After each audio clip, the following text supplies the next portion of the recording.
Mr. President, members of the Court, it is an honour to appear before you on behalf of the United Kingdom. In participating in these proceedings, the United Kingdom underlines its respect and continued support for the Court. Our position on the Israeli-Palestinian dispute is long established.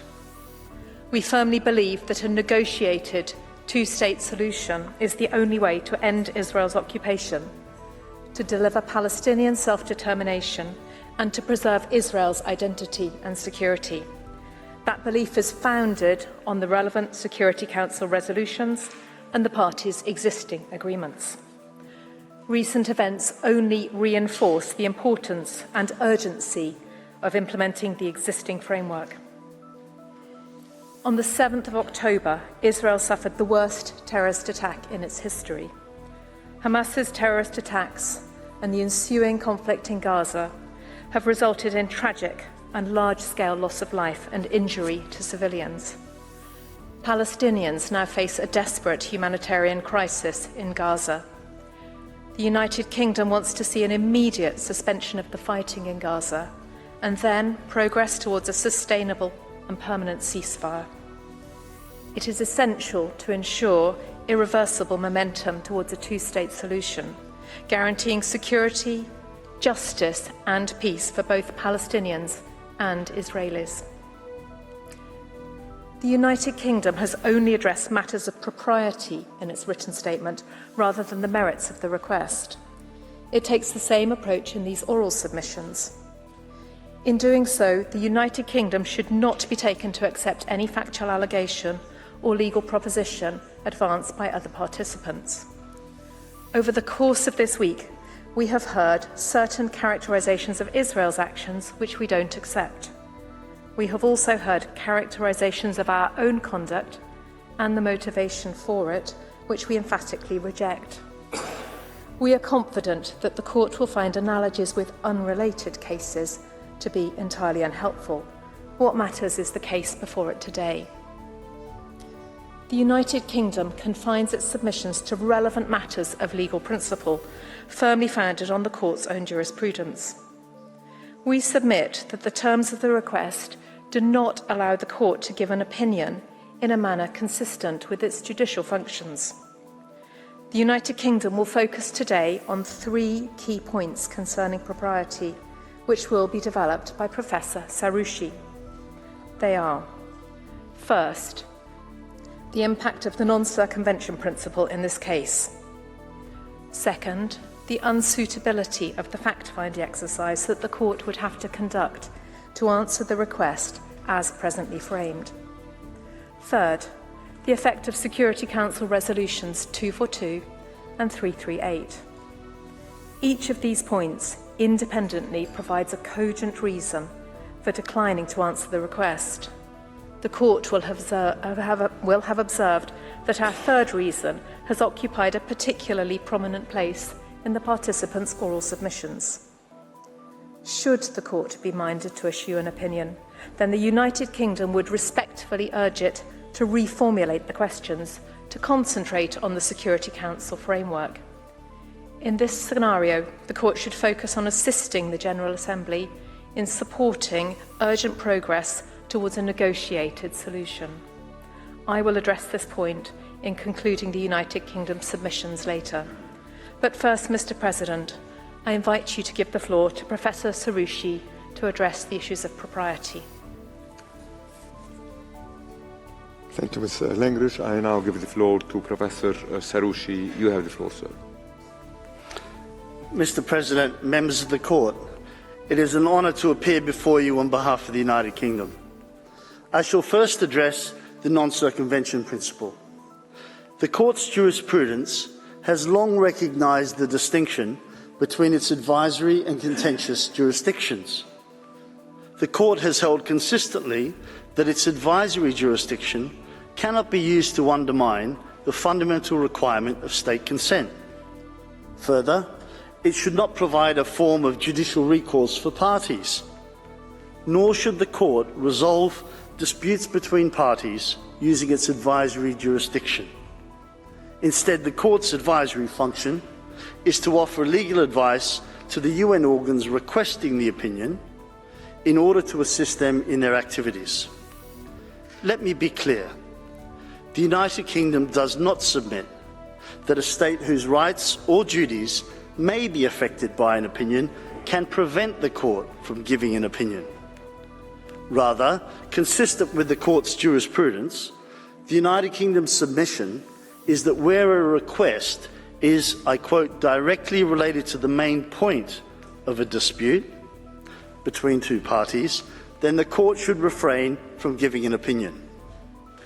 In the words of the court in Western Sahara, to give an opinion in such a case, I quote, would have the effect of circumventing the principle that a court is not obliged to allow its disputes to be submitted to judicial settlement without its consent.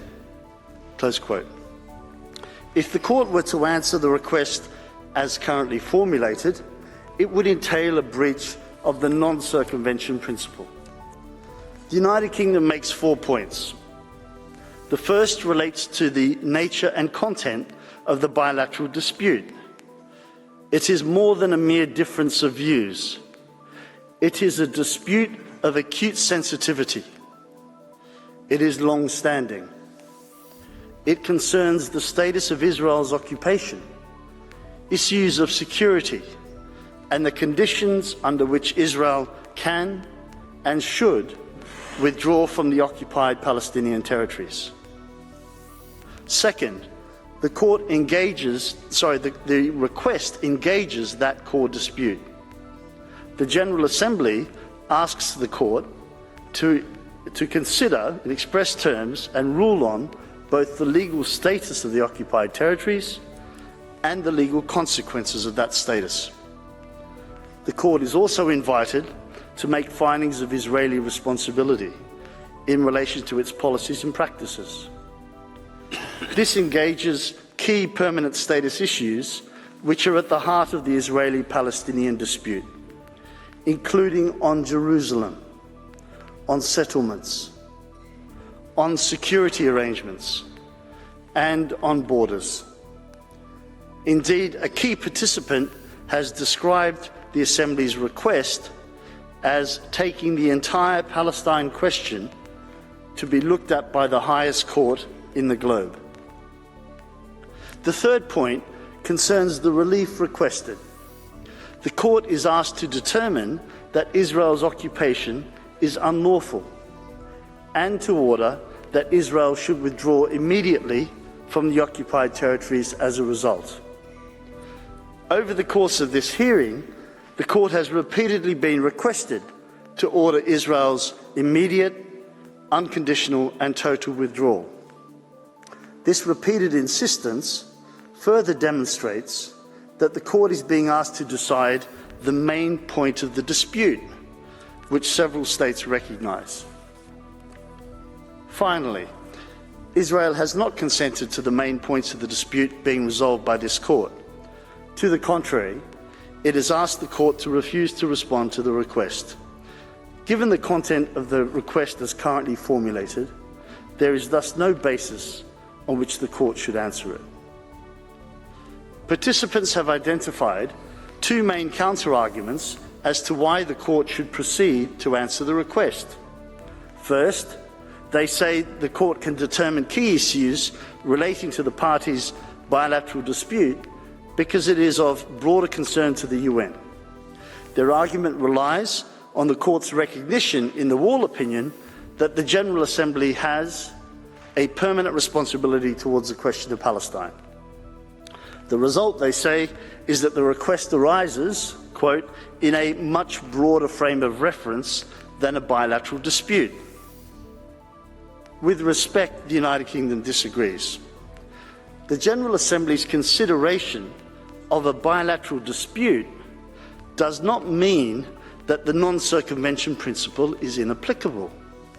If it did, the principle would never apply in any advisory proceedings, since any bilateral dispute on which the Assembly made a request would always fall within the so-called broader frame of reference. Such an approach would deprive the non-circumvention principle of all practical application. This approach of the United Kingdom is consistent with the Wall opinion. That opinion did not concern the core aspects of the Israeli-Palestinian dispute. The court itself accepted that it could not properly address what it referred to as the greater whole of the dispute. Judge Higgins characterized that approach as wise and correct. Judge Karoma was careful to distinguish the request in the Wall case from any such broader request that concerned the Israeli-Palestinian conflict as such or its resolution. And Judge Awada accepted that the court's answer should not, quote, be tantamount to adjudicating on the very subject matter of the underlying concrete bilateral dispute that currently undoubtedly exists between Israel and Palestine. A related point that several participants have advanced is that the Israeli-Palestinian dispute is multilateral in character because it concerns erga omnes obligations. The fact that a bilateral dispute may involve obligations in which states have a collective interest does not obviate the need for consent for that dispute to be resolved before the court. Nor does it change the fact that there are two participants involved in that bilateral dispute. The second counter-argument on non-circumvention is that the non-binding nature of advisory opinions means that a court can opine on a bilateral dispute. Like the first argument, this would deprive the non-circumvention principle of all practical application. By definition, Mr. President, all advisory opinions are non-binding, and so the principle would never apply in any advisory proceedings. This ignores that the court is being asked to make findings about Israel's liability and responsibility for various alleged breaches of international law that are central to the bilateral dispute. The court would in substance be deciding on the main points of the dispute if it were to answer the request as formulated. And that is precisely the problem that the non-circumvention principle is intended to avoid. This submission also ignores that serious legal consequences may result from the court's findings.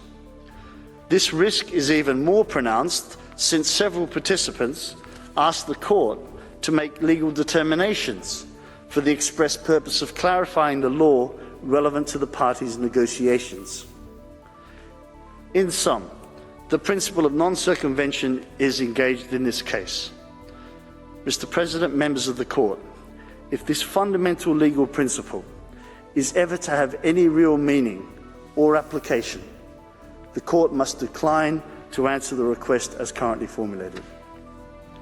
I now turn to the United Kingdom's argument concerning the court's factual inquiry. Let me be clear. The United Kingdom is not questioning the court's competence to make factual findings. The court can, of course, do so, and the United Kingdom does not suggest otherwise.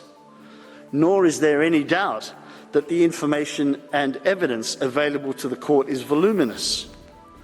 Rather, it is the sheer scale and complexity of the factual determinations that would need to be made by the court in these advisory proceedings which is the problem. The United Kingdom is not the only participant to raise this issue. Allow me to highlight a few features of the factual determination process in this case. The request in the present case makes no attempt to set out its factual basis. This stands in stark contrast to the Wall opinion. In that case, the request by the General Assembly was based on assumed facts described in a single report by the UN Secretary-General. As one key participant accepts, and as the court's jurisprudence reflects, this means that it is for the court, in exercising its judicial function, to independently evaluate the factual materials that have been submitted to it. In this case, the request asks the court to determine a long list of legal issues and make the necessary factual findings to support them. This is by reference to the entire factual record stretching back some 57 years and a UN dossier spanning nearly 30,000 pages. As a matter of practicality, it is unclear how the court can properly make the broad range of findings required to answer the request and consider such a volume of material, especially when exercising its advisory jurisdiction, where the court cannot fall back upon considerations of burden of proof. It is no answer to assume that the court can defer to the reports of UN bodies. The court must reach its own independent findings of fact. We emphasise that several states, including the United Kingdom, have expressed reservations about these UN reports. The court's task is further complicated by a factual landscape that's rapidly shifting in the context of an ongoing and active conflict. This creates the serious risk that the court may draw legal conclusions on an incorrect factual basis. The problem is further heightened by the gravity of the accusations levelled against Israel, where it is not a party and where the proceedings have been expedited. As this court has long recognised, quote, claims against the state involving charges of exceptional gravity must be proved by evidence that is fully conclusive. In sum, the United Kingdom submits that there is a serious risk that the court may undermine its judicial function by giving an advisory opinion in such a context. Mr. President, members of the court, I now turn to the existing framework, the third point, for resolving the parties' dispute and its impact on these proceedings. The court is well aware of the agreed framework for a permanent settlement of the parties' disputes as contained in Security Council Resolutions 242 and 338 and in the parties' interim agreements. The precise terms of Resolution 242 are worth recalling. They identify the two interdependent principles of withdrawal and security, to which the court was referred on Wednesday.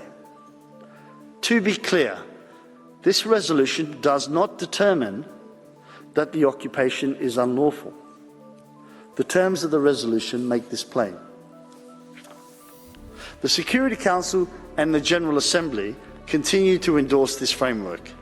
Most recently, in December 2023, the Council affirmed its unwavering commitment to a two-state solution. Both organs also continue to recognise that a permanent settlement requires a negotiated solution under the auspices of the UN. Many states in these proceedings have emphasised the need for a negotiated solution and the importance of preserving the agreed framework in the context of these proceedings. The United Kingdom shares these views. The parties' agreed framework provides a further basis for declining to answer the request. That framework envisages the negotiation of Israel's withdrawal, not a court decision requiring it. In response to this submission, three main points have been raised by other participants. First, it is said the negotiation process has been stalled for some time. This does not negate the validity of the Security Council framework, nor does it change the reality that a negotiated solution under the UN's auspices is the only possible way in which the conflict will be resolved. It underscores the need to strengthen that process rather than undermine it. Second, some participants have referred to the court's jurisprudence on whether it should take account of adverse political consequences when considering propriety. The court's jurisprudence requires there to be an objective basis to assess the relevance of such consequences.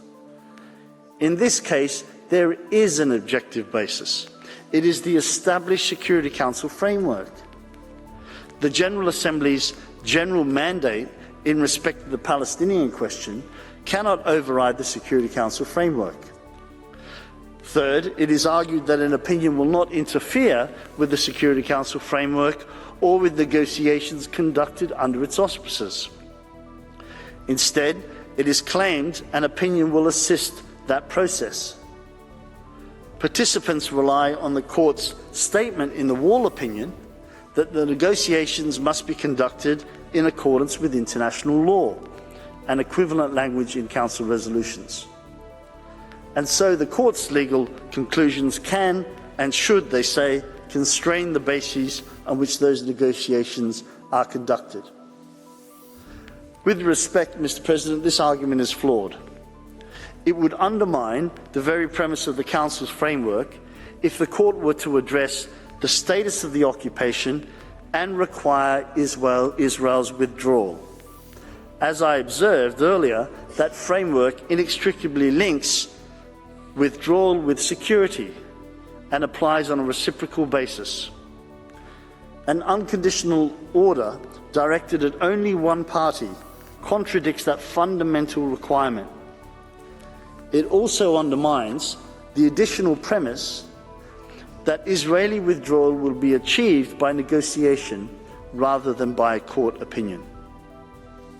Furthermore, an opinion addressing the parties' obligations would prejudice their negotiating positions and thus contravene the Court's injunction in the interpretation of peace treaties and the Western Sahara advisory opinions. That, I quote, "the legal position of the parties to a dispute cannot be in any way compromised by the answers that the Court may give to the questions put to it." For these reasons, the United Kingdom respectfully requests the Court to decline the request as presently formulated. Mr. President, I now invite you please to give the floor back to Ms. Langrish. I thank Professor Saroushi. I now give the floor back to Mrs. Langrish. You have the floor, Madam. Thank you, Mr. President, members of the Court. So Professor Saroushi has explained why the Court should decline to answer the request. But if the Court is nonetheless minded to provide an opinion, the United Kingdom proposes an alternative course, which seeks to respect the existing framework and ensure the parties' compliance with it. We foreshadowed this approach in our written statement. It is firmly rooted in the Court's jurisprudence.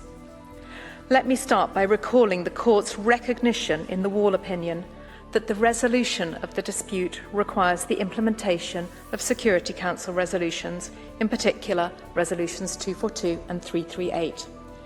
This, in turn, requires a negotiated solution to the outstanding problems and the establishment of a Palestinian state existing side by side with Israel. Judge Higgins was even more prescriptive. She rightly observed that the resolutions embody key underlying requirements for the resolution of the Israeli-Palestinian dispute, namely that Israel is entitled to exist, to be recognized, and to security, and the Palestinian people are entitled to their territory, to exercise self-determination, and to have their own state. Judge Higgins further recalled that Resolution 1515 of 2003 envisages that these long-standing obligations are to be secured both generally and as to their detail by negotiation. Her view was that the Court, and I quote, should have used the latitude available to it in an advisory opinion. And she reminded both parties not only of their substantive obligations under international law, but also of the procedural obligation to move forward simultaneously. The United Kingdom's position on the principles for the implementation of Resolutions 242 and 338 has long been clear. First, there must be an agreement on the borders of the two states based on the June 1967 lines with equivalent land swaps between the parties. Second, security arrangements for the Palestinians must respect their sovereignty, and for Israel they must protect its security.